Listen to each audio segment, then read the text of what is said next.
ที่เป็น อีจอย การนำท่อ แล้วสิบอกคักบอกกินข้าวบอกกินน้ำแล้วว่ามื้อนี้ โอกาสจะถือว่าได้ เออ เมื่ออยู่หันนอก มึงบ่ต้องสิแตกเนาะข่าวน้ำนะ กำลังมันจ้า โอ้ย เพราะว่านี่ก็ถือว่า 5 โมงพี่น้อง5 โมง 1 นาทีแล้ว ว่าเป็นพิธีกรอยู่หันพี่น้องเขานอกจากต้นลงป่าเลยเนาะถือว่าสวยทางกระพังอำนาจการปกครองทางเครือโครงการและกองกระทรวงผู้บริหารเนาะเมื่อนี้ก็ถือว่าเสียงการแห่งแน่เนาะหรือว่าการนอกกระจายพิพาทประการใดหรือว่าสิ่งใดที่ว่าออกไปบ่มวนหูหรือว่าทางนั่นก็ขออนุญาตทำเนาะจากออกก็ถือว่าการเกียรติ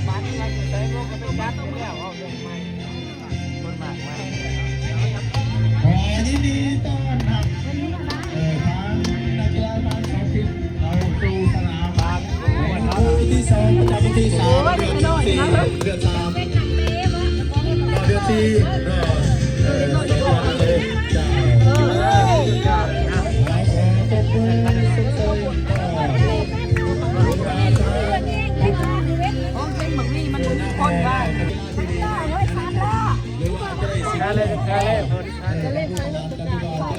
มาเถอะจะกินเตะบ้านแล้วชาเล่นชาเล่น มีตัวดินๆ เอาไปได้สร้างเล่นนี่นะ เตะบ้านเลย โอ้ยผมเรียนบ้านเฮานี่แหละ บ้านบ่อนี่บ้านนี่นะดิเจ้าอยู่ เด็กน้อยมอต้นนี่ หน้าซ้ำ โอ้ยก็สิบ่ตามเฉพาะดูหนัง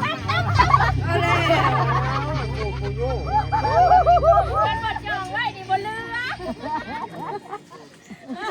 ขยันเด็กครับวะไม่ตามเลย เอาลูกเอา ไฟเหี่ยว ใช่ใช่ไหน แต่แล้วไฟเหี่ยวมือมือวะตีเห็นหน้าขึ้นวะ เสื้อสีแดงนี่เบอร์อีหยังวะฮะ เก่งๆนะบังลาเอ้ย สู้ได้ปะ มันใส่เสื้อปีน ทำกระปานมา โอ้ย อากาศถือว่าผู้สนับสนุนพวกเอาไปถือว่าเก่าที่เดิมพี่น้องเนาะถือว่าส่วนหน้าจึงทานเนาะถือว่ามีใครอยากประกอบส่วนทางด้านทุนนอนเขาในการก่อสร้างเวียนเนาะกาถือว่ามาทางกรรมการเนาะถือว่าทางด้านหลังโฆษกทีมพี่น้องเขาเนาะจะหน่อยมันจะได้ทาง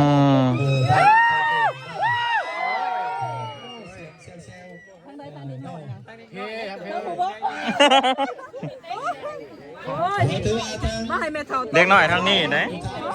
เด็กน้อยทางนี้ ทำพี่ได้ ได้ลูกเกศ สีทะเลสีเขียวเนาะ โอ้ยไปเด็กน้อยเขาพวกนี้สวย หรือว่าสีทะเลสีฟ้ากันถือว่าทาง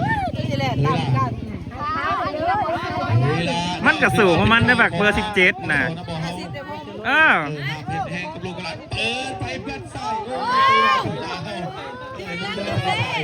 ถือว่าน้ำดีเนาะอะไรกันที่ว่าเบาๆเนาะเพราะว่าเป็นเธอ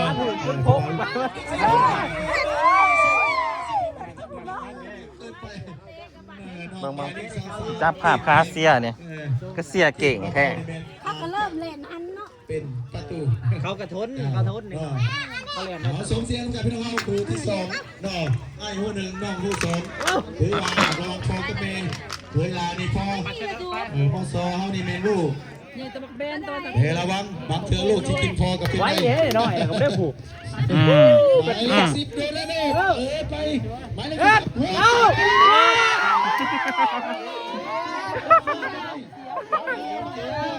10เสียงนะ ยิ่งตัวได้เถื่อนเลยตอนนี้นะ เสียวให้ มี ได้ เบ น้ อ อย ร์ระวังเจ้าอย่าไปลอย แล้ว อย่าจอบ มันเก่งขนาดนั้นบอกเบอร์11เบอร์17นี่ ธรรมดา มันดูซีได้ คนมาในนั้นนะคนโชคคนมาถ้าปล่อยมาจริงๆมันมาจะชิวาไปมันเป็นก็ต้องรักษาประตูไว้เวลามาในซิปกินนะเอาถือว่าถึกเสียบกันโอ้ระวังหมายเลข32 น้องเวียปัจจุบันนี้ศึกษาอยู่ที่ทางมอเป็นหมายเลข00นี่น้องนะครับถือว่าน้องนะหมายเลข00เนาะถือว่าน้องตุ้นน้อยนี่หมายเลข00เนาะอยู่ทางปกกระโดดนั่นเองแค่นี้หมายเลข10 โมเมน ถือว่าส่งมาแล้วทางรายชื่อ เมื่อเงินบูยักษ์ขึ้นมา เออกองหน้าสำคัญหมายเลข10แมนดี้เปิดไปหมายเลข00หรือว่าน้องนะเมานี่เป็นน้องโจนะ ไปชิว เล็กน้อยเก่งอลิซู เอาเป็น เก่งเอาไว้พร้อมแล้ว เอาเคยละ โอ้ เคยละปล่อยมาได้เอาหมายเลข10น้องแมนดี้แมนดี้โอ้ยบอทันทางนามีน้องติดนี่ระวังเนอะต้องหำเนอะเอามาให้เอาถือว่าเป็นมาตั้งเตะเพราะว่าถึงครูต่อสู้หมายเลข8เผยละนอกการถือว่าเป็นมาตั้งเตะโอ้ถือว่าวันนี้เอาไซส์สนายได้เพราะว่าไซส์สนายยังบ่มาทางมสกับเอาแก้เกมจังไหนมอบให้ทางน้องตุนเดี๋ยวผมมาถือว่าเล็กๆพี่คิโน หน้าตาคือกันอีกนะ เทนเนอร์ ผมก็คือกันทรงผมกัน สังกัดอยู่ทางมสหาบอนามงกับเขา บักน้อยตัวหนึ่ง เห็นไว้ในอนาคตเป็นผู้ใหญ่ในไว้นากำลังโลกล่อไหมทางเคยลาโลกล่อจ่ายมาเคยลายังในบานบอสามารถยังได้เปิดมาแหงขึ้นไปหรือว่าออกกลางสนามไปเป็นบานตั้งเตะจากหน้าประตู บักหัวยอง เอา ไหวหัวบักหัวยอง วันนี้ถือว่าตัวเล็กๆขึ้นก่อนลงมา ซาจอนน่ะเสียจะบ่มีเสียงเลย พ่อแฮ โอ้ย หนาวมึงเลย เคยลาเข้าลงแหวางใจไม่ได้ บ่แม่นบ่หัวยองนี่เลย เอาว่าผิดพลาดนิดนึงอาจจะเป็นประตู สำเขานี่ วันนี้ทางมาสองเอาใช้สนามได้ทางนามาได้ที่เก้าเทนเนอร์จ่ายมาไอ้มาได้เจ็บเลยสร้างเสียไปทางนาขโมยมาหมายเลข3น้องเมียจ่ายให้คากูหมายเลข4ไปแล้วน้อง1นะค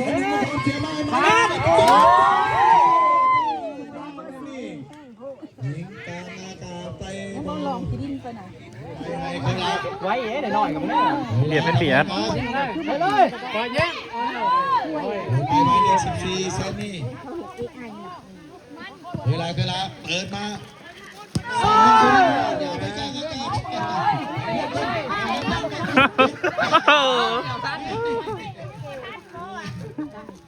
เลนน้อยคือเลนน้อยแต่นี่เขียนกับคำเต้น ก็เลยไล่เขียนหน่อยมันเป็นงานได้ ดีเด้อแง่ สองนั้นไปโอ้โหสร้างไปเป็นตัดเกมได้ดี ถ้าข้ามเขียนหน่อยมันเป็นงานเขียนโง่ หรือว่าตัดเกมได้ดีต้องสร้างน้าหักษาประตูไว้ เขาได้ลูกนึงคือว่าเมื่อวาน อย่าฟังโบซุกเลยฟัง ฮะโอ้โอ้เออ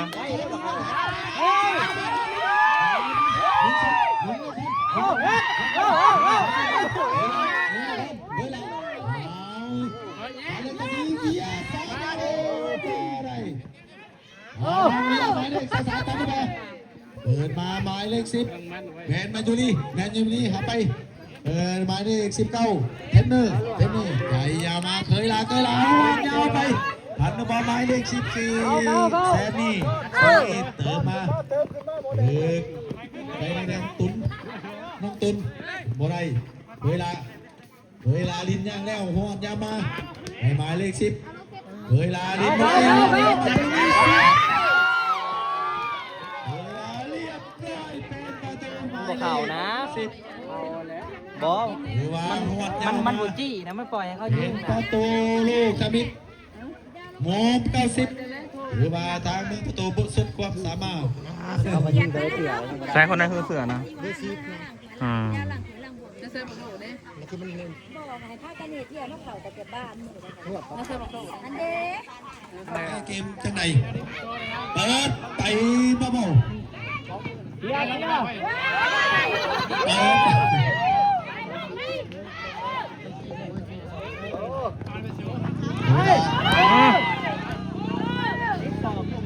ถูกศอก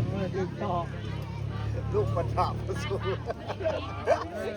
มันก็ แบบนี้วะ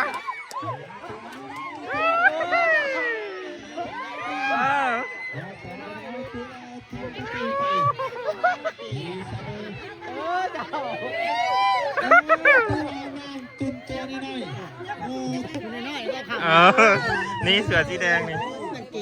เออ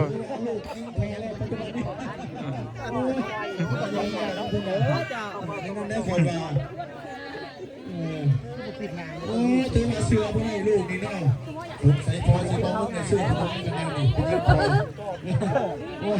เวลาจังไงเวลาตอนนี้ เยอะแบบนี้เขายังอันนั้นทีมนี้ เมื่อกี้กดกล้องน้ำบ่ทันเมื่อกี้นี่ หามือน่ะเจอกันยัง 1-1แล้วพี่น้องเอ้ย ชุบผ่อนกัน เป็นประตูเสมอกัน ไปเลย โอ้ยอย่าไปเล่น ไปเลยนาโก้ได้เอาเลยไปเลย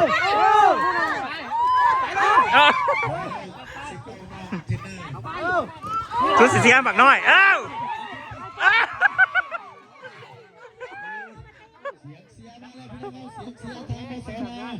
มงมาแล้ว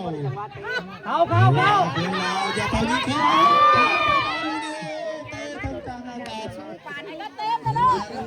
เสียงเสีย เคยละชาว ทางนี้บ่ได้ละสายตาทางอันทางโหลด ทั้งโหลดเอาให้เรียก เอานางมาแตะไซนะ หมายเลข4ตัว มานับปัดกันเลย อ้าวบ่ ถ้าเส้นนี้นี่คือว่าเป็นตัว แทงเซียวนะเมาในโหลดต่อแทงตาในโหลด นี่เป็นตัวเด็กนี่นะเรานี่ก็เป็นน้องสาวทุรินถือว่าน้องเป็น จับตาดีท่านบ่ กระตา3หมายเลข10ไปเดียวตาที่ตุ้ม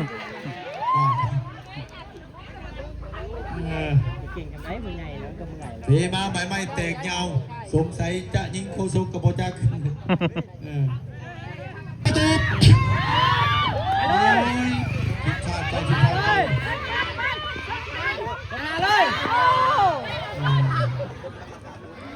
พยายาม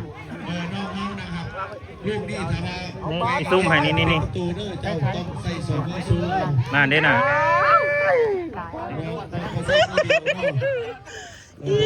เอาย่า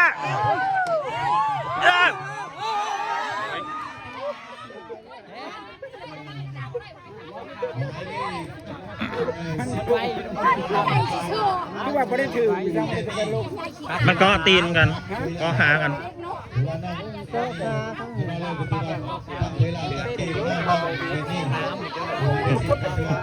สนามแทบแตกกองเชียร์เท่าไหร่เตรียมเสีย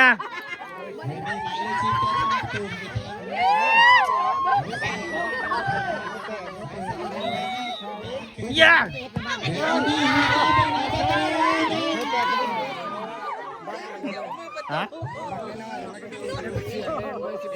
ลูกไผ่มันคือเก่งแฮะอาลีได้เก่ง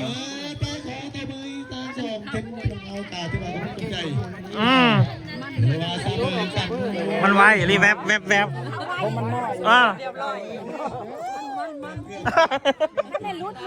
บิ่งเด็กน้อยม่วนกว่าผู้ใหญ่วะ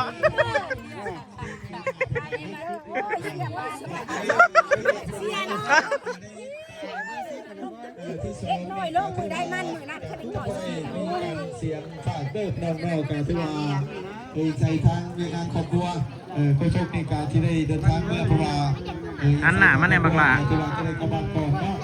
จะได้ตัวไว้คือสินใจพันไห้ปีนี้ปีหน้าเก่งคนนี้ทางถูกพักส่วนที่มาส่งมาเสียในขอบสนามเนาะก็ถือว่าส่งเสียกันไปจนจบเกมเนาะการถือว่าจะได้ไ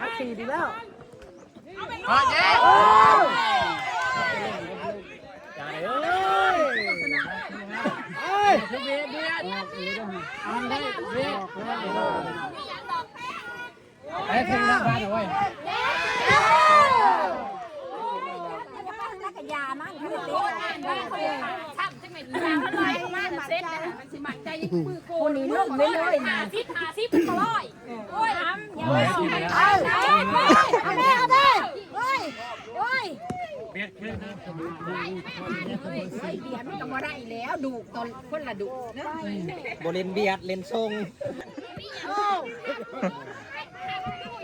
บักเสือแดงมาเลยเด้อเขาดึงมันไว้เขาดึงมันไว้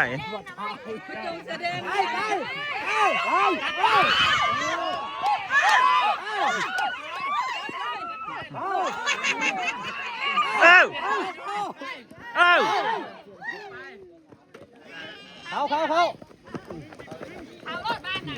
ข้าซอยกันลุ้ม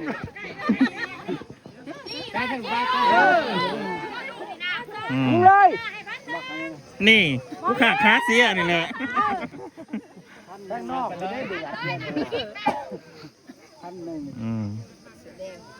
จัดไปลูกหลา1,000พูดอ่ะยิงเลย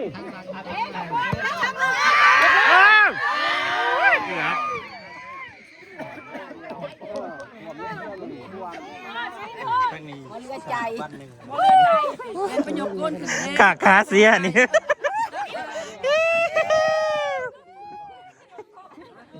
เบิร์ดเวลาเบิร์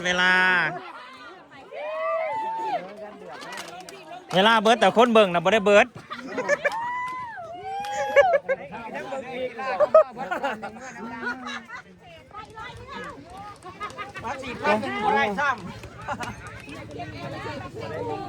เบิดละจีอันนี้นะจันผลแล้วจันแล้วบัดนี้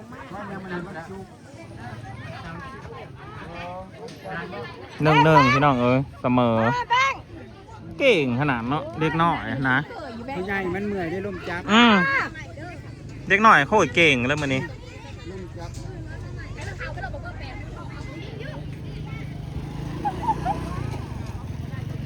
มันจันแต่ว่า เบิร์ดเวลาแล้วพี่น้องเบิร์ดเวลาแล้วพี่น้องก็สิริกลับจะเป็นพี่น้อง